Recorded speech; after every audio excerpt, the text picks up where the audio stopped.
This video shows how to replace the heatsink cooling fan on an ODE 3 IP20 frame size 2 as part of the planned maintenance schedule. Place the drive on a flat surface that will prevent damage to the plastics and allow easy access to internal parts. Ensure anti-static precautions are always taken.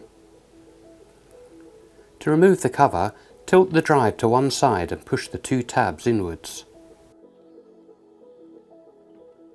Turn the drive over and repeat the process on the opposite side. And remove the front cover.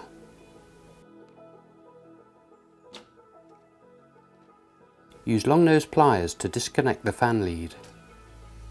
Now lift the PCB out of the rear housing and remove the fan.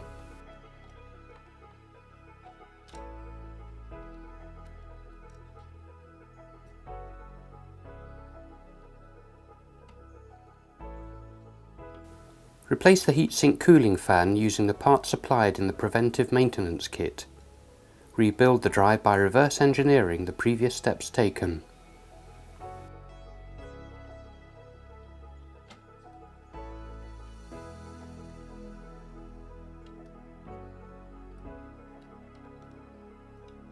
Once any modifications have been completed to the drive, you must ensure the software is updated to the latest version.